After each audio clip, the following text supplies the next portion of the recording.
In this lesson, we're going to talk about finding our balance between standing firm, holding our ground, defending our boundaries, and yet doing good unto all people, and being gentle and kind and compassionate. So we have Galatians 6:10, where Paul says, do good unto all men, especially the household of faith.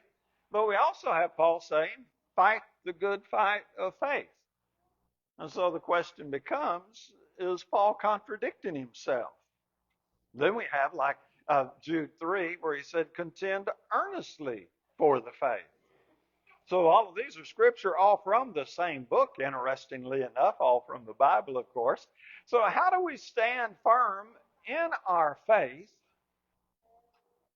without losing our compassion, or our gentleness and our kindness? That's a dilemma.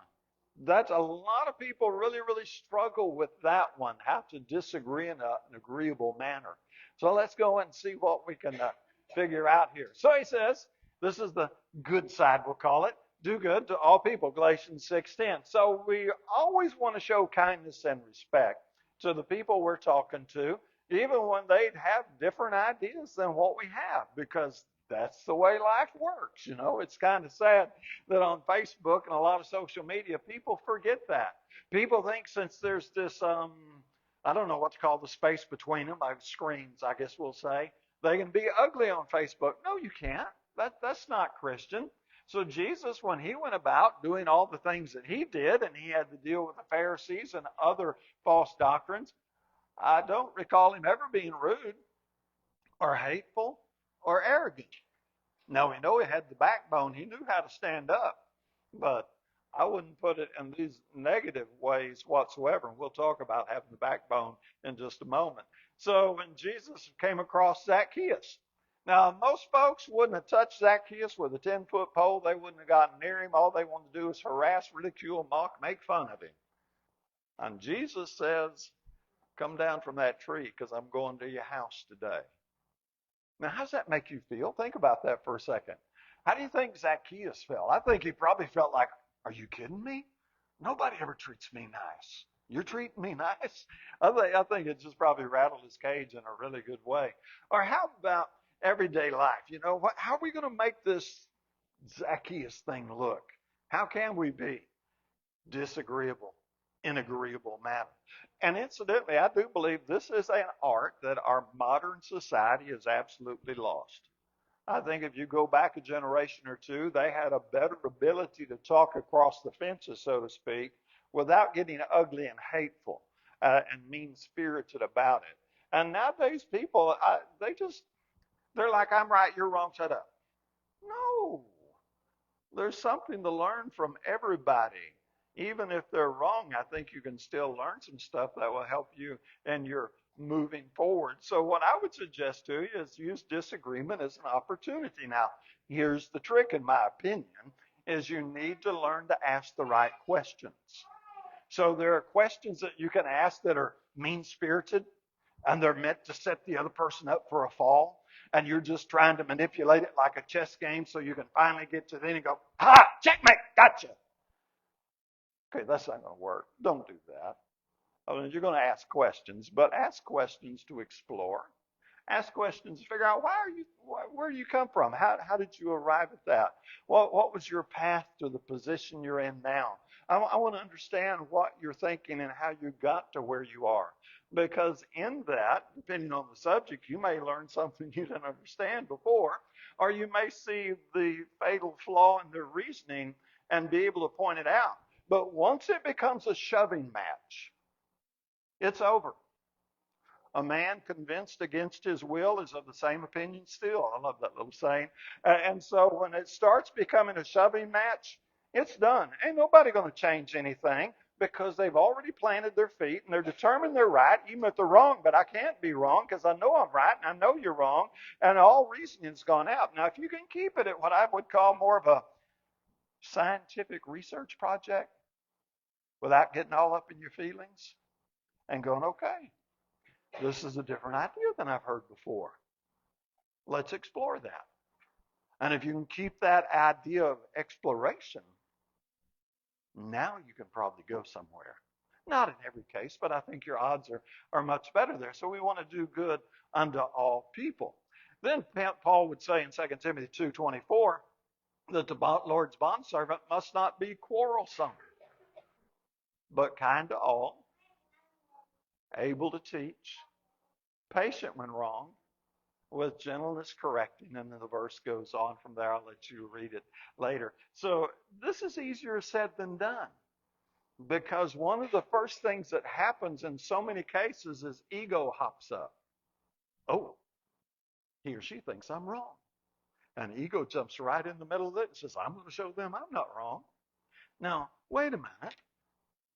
Isn't it pretty arrogant to think I could not be wrong on any topic I hold a position on? That I'm absolutely correct. In every position I hold, I am correct. I don't think that's true. I think there are positions we may hold, ideas we may hold, and we're not as sure of them as we would like to think. Sometimes we're just parroting other than really knowing why we believe what we believe. What we want to do is be wise as a serpent, harmless as a dove. We want to get back to that book, chapter, and verse foundation. And I've heard many people say it 100 times, if you can show me where I'm wrong, I'll gladly change. I think that's really a good attitude. If what you're believing is not really in line with the scriptures, it's time to change. And if I refuse to change when I've been shown the scriptures, maybe I'm not as sincere as I thought I was. So we're going to let our light shine in Matthew 5:16, and we're going to be gentle and patient and kind and all of that stuff.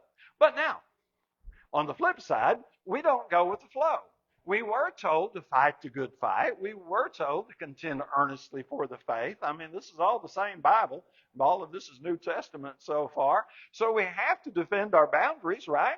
And we've got to protect our sheep. There's no question about that. So you got some borders set. This is what we believe. This is why we believe it. And we're not just going to let anybody run over it and go, no, we don't like where you set your boundaries. We're going to change your boundaries for you. We're trying to find those boundaries God set, book, chapter, and verse, right?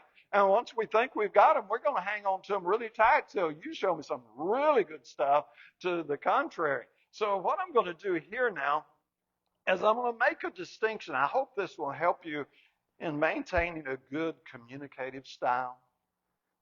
Not everybody who disagrees with you is a wolf in sheep's clothing. Okay? There are some people that disagree with you just because they were raised differently. They didn't get to pick which family they would be raised in. They were just born there. I was born into a Southern Baptist family. That's just how it worked out, right? And so that's what I thought. That was the way it worked. My grandmother just happened to be Assembly of God on the other side of the family, and that's just the way she thought. Those were the ideas that were instilled in her and her youth. There's a difference between the wolf in sheep's clothing that I'm coming in to destroy you and rip you apart and take your salvation away from you and all that mean, ugly stuff, and the person who's just learning. This is just where I started out in life. I don't know it all yet. I'm on a journey and I'm learning. So if I recognize a person as a wolf, and there are wolves out there, you keep your guard up really, really, really good. But also recognize the difference between this person is not a wolf. They were just raised different than I. They come from a different experience than I. And this is a person that we need to talk with. And they need to talk with us. And we need to get back to book, chapter, and verse. We need to dig into it. And on the wolves, I want to also add not just individuals, but you watch for Hollywood, because Hollywood has a social agenda and they're out there to push their social agenda. If you look at social media, you'd think like 80% of the American population was homosexual. That's not true. It's single digit. But the social media has an agenda. You get into social media, you get groups that have their agenda. You get into liberal colleges, you have people that have their agenda. So understand that a wolf in sheep's clothing is not just a specific individual, but it can also be an ideology. It can be a philosophy. Paul would talk in Colossians 2:8, see to it that no one takes you captive through philosophy and empty deceit, according to the traditions of men, according to the elementary principles of the world, rather than according to Christ. What we're trying to do is get back, I say book, chapter, and verse, we're trying to get back on that spiritual basis. We don't care what modern philosophy says. Modern philosophy can be interesting. It can be really convoluted and crazy. I don't care. Give me some Bible. Open it up. Let's look at some ink on the page. And even when we narrow it down there, just to this book, there's still a lot of discussion to be had. A lot. And so I don't need to go off into philosophy and empty deceit and all that stuff. So we don't go with the flow, but at the same time, we got to stand. We're going to be good to all men, but we don't go into hiding. And that's what some people do. That's their mistake. They realize, well, I'm just going to hide in the corner. I had a lady tell me once, many years ago, she said, I don't talk to anybody about the gospel because I'm afraid I'll tell them the wrong thing and they'll go to hell. And she thought she was telling me something really noble. I wish I'd had a little more fast thought on my feet. I'm like, but if you don't talk to them at all, they're going to go to hell too, right? Hmm. But some people just want to hide in the corner and go, well, I just won't deal with any issues. No, as Christians, we don't get that option. We're to be salt. We're to be light. There was a book title I read a long, long, long time ago. We're going back 40 years ago. Didn't read the book. I just read the title. And the title was Out of the Salt Shaker. And that's what we're supposed to be. We're supposed to be salt out of the salt shaker. So if I may, by way of analogy, we're in the salt shaker right now. This is okay. We're supposed to assemble together. But we need to get out of the salt shaker and be out there in our own little corners of the world. We'll do a zone defense, be in our zone, being salt and light. We have not been given the option to hide our light under a bushel. So what you have to do is you have to know why you believe what you believe. You really, really got to know this stuff. I mean, it can't just be parroting the preacher and imitating what you've heard. You really got to know your stuff. And then just in your own little corner of the world, just do your little part. We're not asking you to go convert the whole state or the nation or anything. Just let your light shine where you live your life. In the daily routine, I like to say mundane lately, don't I? In the daily routine of your life. And then you'd be ready to make a defense to everyone asked you to give an account for the hopes in you, yet with gentleness and reverence. Now, I think I said this last week, but let's repeat it. You are not required to convert everybody you talk to. You're required to make a defense. Why do y'all believe this or that? Well, the reason we do what we do, and then I explain to you why I believe it. Now, you may go, hey, that's a good idea. You may go, no, I don't agree with that. Okay, that's your business. I did what I was told to do. I was told, and you're told, make a defense to everyone who asks you to give an account for the hopes in you. So here's what I believe. Here's why I believe it. You can take it or you can leave it. I'd like to have a discussion about it. I think that'd be a lot of fun. But my simple part is not that I'm accountable. And so I tell somebody why I believe whatever I believe. I'm like book, chapter, and verse. Let's get back to New Testament Christianity, and let's get out all the man-made changes and stuff like that. And I show that to somebody, and they go, no, I don't care for that. Did I lose? That depends on what your expectation was. I did not lose. I won. I won because I did what God expected me to do. Make a defense to everyone who asked you for the hope that was in you. He did not say you are responsible to convert everyone who asks you a reason for the hope that's in you. He did not say you're responsible for the decision somebody else makes. He said you go sow the seed. Did you sow the seed? You won, as far as God's concerned. Because the individual has free moral agency, and he or she can decide what they want to do with that seed. And if you use the parable of the sower, out of the 4 examples, how many of them actually grew? One of them. The other 3 didn't make it. So what I rationalize from there is that most of the seed I sow will not grow.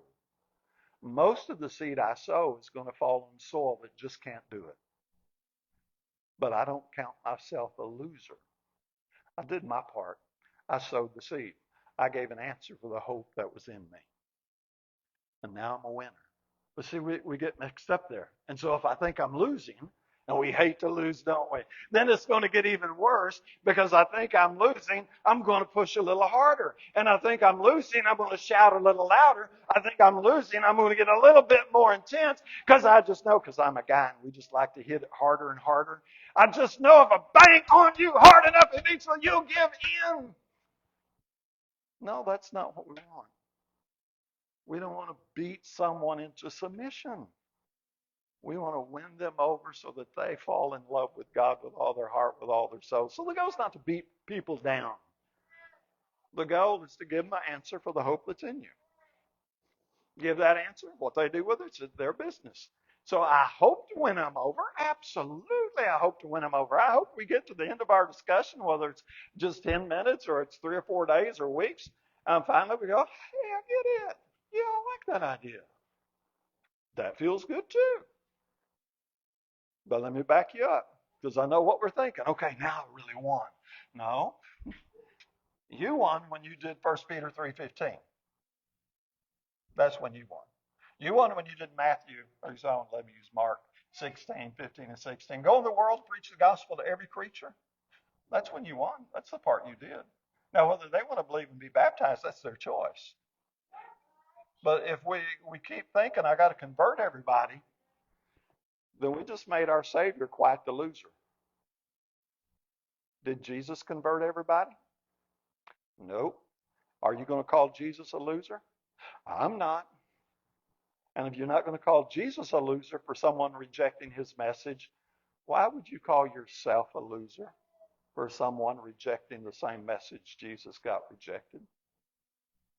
So much of it's just your perspective, isn't it? It's kind of crazy. But that will help you keep your balance. That will help you keep from getting all up in your feelings, as we say. So we live in this wonderful multicultural world, and I do think it's wonderful because of the internet. We have global connection with so many things, and things are easily available today. Man, if you wanted to learn some things back in the 70s, you had to go to the library. And if you wanted to take the book home, you had to have a library card. And if you kept the book too long, you had to pay a library fine. The young people are going, what? No, that's the way it really worked. That was the 70s, you know. And we also had the card catalog. I would love to take your average 15-year-old into a card catalog now and say, okay, go find the book I want. Here's the card catalog. Wouldn't that be totally fun? Anyway, so we have all this wonderful information available. I think it's really good. The goal is to wisely navigate it. It's out there. I think you need to know the schemes of the devil. Paul would say the same thing over in 2 Corinthians 11. We need to know what the opposition's doing. If you're going to be wise as a serpent, you got to know. But the goal is not to belittle the other side. I don't care who you're dealing with. I know some people, I was raised Southern Baptist, and for some reason the Catholics were just horrible, horrendous, monstrous people, at least in the little section where I grew up. And there was nothing nice ever said about them. Well, I don't agree with Catholicism. I'm clear about that. But my goal is not to belittle a Catholic or insult a Catholic or to be intolerant. Now, I get they won't like everything I have to say. Just because my position is unpleasant to them doesn't mean I've been insulting to them. Does that make sense? So you don't have to like everything I say, but when I do say something you disagree with, I can still be kind and gentle and polite. And those, so the goal here is just stay grounded in your Bible, know the book, read the book, keep studying the book, and be wise as a serpent and harmless as a dove. And this is such great wisdom. I'm going to repeat the point I said a second ago. Once you get in a shoving match, you're done. Especially if it's two men. It's over. Because men are not going to back down. They're going to take that shoving match all the way to the tombstone. I'll guarantee you it's a rare man that will ever back down once he's been shoved. Don't even let it get there. Don't even let it get there. They say something you don't understand or it's overwhelmed you or it's brand new to you, just go, wow, that's interesting. I'm going to have to think about that a while. Well, I think that's wise. If you really don't understand what they're saying and it is the first time you've ever heard it, should you just jump on it as though you understood everything? Or say, let me think on that. We'll get back on that one later. The great physician, he came to seek and save the lost. If we walk with Jesus, what do? We came to seek and save the lost. not to beat them up, not ridicule them, not make fun of them. So you gotta know your truth. Now, don't just parrot the truth. This is one of the problems, is a lot of people know some things to parrot. Well, my preacher said, okay, that's a start. But do you really know why he said it? Do you really understand what's behind it? I get a whole 30 minutes tops in the pulpit. It takes up to 8 hours to prepare for this 30 minutes. There's a lot behind it. And until you start understanding at that deeper level, it's just milk. Nothing wrong with milk if you're a babe, but you don't want to just be parroting stuff, because when what you parrot is challenged, all of a sudden you're like, oh, I don't know now. uh, what's the next thing? I don't know. I feel insecure. Now I'm going to get mad and get loud and start pushing. And it just messes things up. So you're going to be those kind of people that examine the scriptures daily to see whether these things were so. So nothing wrong with disagreement. Nothing wrong with having a Bible study and going, hey, let's figure this out. And doing that's exactly what the Bereans did, and they were complimented for examining the scriptures daily. But notice it didn't say they just read the scriptures really quick and checked off the box. They examined the scriptures. They were digging into some depth. So it's not just something you read. It's central to life. It's central to your thinking. So we have skimming the surface, and we have going deep. And the problem in churches today is most people don't know how to go deep. Most churches out there in the community, it's all love and fluffy and fuzzy and emotional. Now, there's some that know their Bible, and you better know it when you come up against them. But brethren, even among the churches of Christ, where we used to be called the people of the book, where we used to be called people that follow the Bible. No, a little community, a little church was going to hire a new preacher. It was the denominational church. And they didn't like the preacher that was the candidate. And one of the members stood up and said, if you want to hear the Bible, then go down to the Church of Christ. They'll teach you the Bible. And they're like, well, that's kind of interesting, isn't it? That's quite a compliment, I think. But if you can't go deep, then what we tend to do is substitute emotionalism and anger and pushing and intensity instead of academics. The truth has nothing to fear. The truth's got absolutely nothing to fear. You got to know it. Let me move on. So you want the strength to be kind. We've done this verse already, but let's do it again. The bondservant must not be quarrelsome, but be kind to all, able to teach, patient when wronged, with gentleness correcting those who are in opposition. Now, if you consider yourself to be a Christian, then this is your duty. You're supposed to be gentle. End of story. That's the way it works. Standing firm. We don't want to build walls. What we want to do is build some book, chapter, and verse bridges. And if we can get back to standing on the scripture, which predates me by 2,000 years. How long does it predate you? About 2,000 years, right? So I didn't write the scriptures. And I know whoever I'm talking to did not write the scriptures. That was 2,000 years before any of us got here. The scriptures don't have a bias on our current arguments and positions. So now if we can just get back to the same rule book and we can study that rule book together, we can learn to stand closer and closer together. But it's going to take gentleness, not getting all up in your feelings, to put it in a modern slang. Don't do that. It's hard. I know it's hard, but don't do it. So we're seeking the lost. God didn't send His Son into the world to judge the world, but the world through Him might be saved. That's what He wants, is salvation. So we're walking with Jesus. We're working with Jesus. This is the whole thing. The prodigal's father, this is what we want to do. The prodigal came to his senses. He's coming back. His dad sees him down the road, and Jesus said, the Father, who represents God, ran and threw His arms around him. It wasn't a judgmental, belittling, rude, berating anything. It was a Wonderful time. The woman caught in adultery. I think this is great. You got a woman right dead in the middle of adultery. Should have been executed according to the old law. How bad did Christ berate her? Not at all. You remember the story. He said, "Woman, where are your accusers?" She basically says, "They're gone." And he says, "Neither do I condemn you. Go and sin no more." Man, that's tough.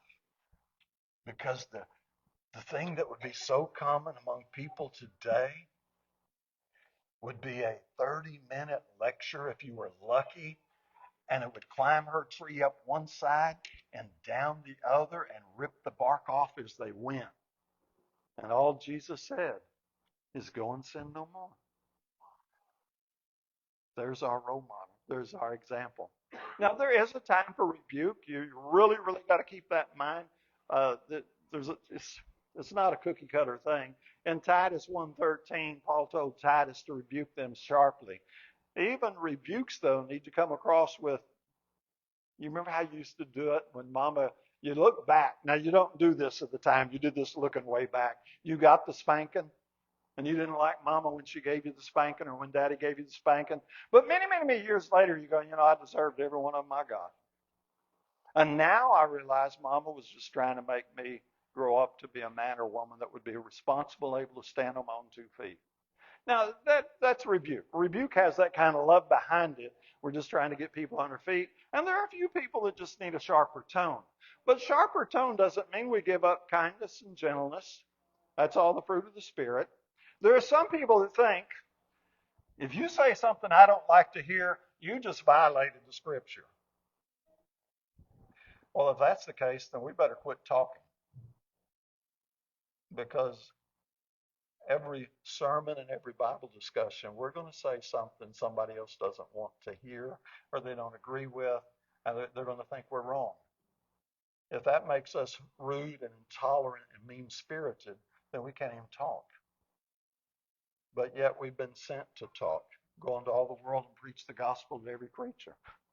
So be careful how you divvy up some things there and how you nuance some things. Do absolutely want you to speak the truth in love. We're going to speak the truth, but it's going to be in love. And that's the trick. Truth and love are not in opposition. You can speak the truth, but don't do it as a bully.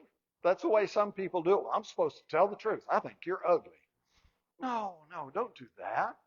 Out of the mouth speaks what the heart's filled with. Now, I'm going to do one little quick squirrel chase here. Hurt people hurt people.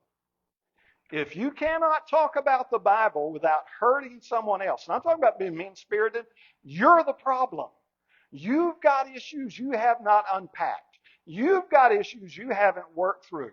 Because somebody who's confident and not full of pain and anger and bitterness, they can talk across the fence all day long. They can be polite and they can be courteous and they can actually listen and have that conversation. Out of the heart speaks the mouth. And you just have to look in the mirror and catch yourself on that. So doing good doesn't mean avoiding what's difficult. It means be wise about it. Be pleasant. Do it with love. And like I like to call it, do it like you're two scientists researching something, trying to figure out the answer. So I want you to be alike. And it's not about winning the debate. It's about winning souls. Now, think ahead with me just 1 second. It's not about winning debates. It's about winning souls. If you win the soul, what about the debate? You won that too. Focus on winning souls. And when you win the soul, you won the debate. But if you focus on the debate, it's rare you're ever going to make a change. I like going to debates. I think Bruce Reeves does an excellent job with debates. And he's got them within driving range. I'm going. But I know, because I get to go in some circles that not everybody gets to go into, I have sat across the table from the opposition at one of his debates, but they didn't know I was on Bruce's side because they didn't know who I was from Adam. And they sat there and they talked about the debate they had with Bruce, and they said, "We cleaned his clock. We took him to school." And I thought, that's interesting. I was at that same debate and I had a different feeling about it. Here's the problem when you get into debates. Everybody hears what they want to hear. They assess it how they want to assess it, and they all walk away thinking they won. I don't want to get into debate. I want to win souls because that's what we were called to do. And I know if I win the soul, I got the debate without her having it. And debates are tough. They're hard to win. So tolerance, let me say this, it's not endorsing. It's don't endorse other people's sin, but it's a strategy. Pick your battles at the right time. You're dealing with somebody who's outside your system of belief, your faith system, your ideas, or maybe totally outside of Christianity or whatever. I mean, they're out there. Okay, don't attack everything at once. It's too much, it's too quick, it's not going to work. Pick your battles, work through it. Resist your knee-jerk urges. Do Paul, discipline your body, make it your slave. I got to be wise as a serpent, harmless as a dove. Got some issues we need to deal with here. I think this is the priority one. Let's start here and let's begin working. You pick the priority from the case and stay grounded in the scriptures. And I'm going to emphasize it again. You really got to know why you believe what you believe. You really got to know it. And then you got to be intentionally wise in your approach.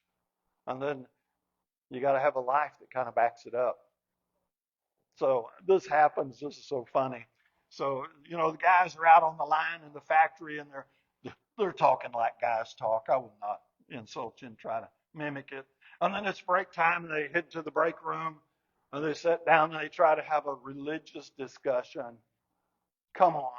How much you really buying that? We were just out on the line and I heard every filthy word you said and every nasty thing you talked about. And now you're really going to sit across from the table from me and tell me that I don't understand the Bible? I think I'd like to see a little evidence in your own life first. Let me see your light shining before you start teaching me, schooling me on. You got to live consistent with it because this is just the way humanity works. So I want you to be wise as a serpent, harmless as a dove. I want you to stand your ground. I want you to defend your borders. And I want you to do it with kindness and gentleness and patience. And if you think you're at a time in a situation where a sharp rebuke is necessary, Titus 1:13, just follow this rule of thumb. You're probably not there. If you think this is time to get rebuking, you're probably not. Could be, I don't know, case by case basis. But the tendency of a man is I hit it, that didn't work. Let me hit harder. Let me hit harder. That ain't gonna work. I'm sorry, we're dealing with hearts. It's not going to work. But if you're going to learn this, it's going to work more often than what you might expect. Okay, starts with lining up with Christ. You got to be in the faith. You got to be in the straight and narrow to start with. And anybody wants to can be part of Christ's family. As we're getting ready to sing, whosoever will, it's open. I know we're coming back to that book, chapter, and verse foundation. If you've not yet been baptized into Christ, our baptistry is somewhat ready. If you've wandered away and feel you need to make public confession, or if you just need to do something privately, you'd like to talk to one of the elders, we're here to help you however we can. All together we stand and sing.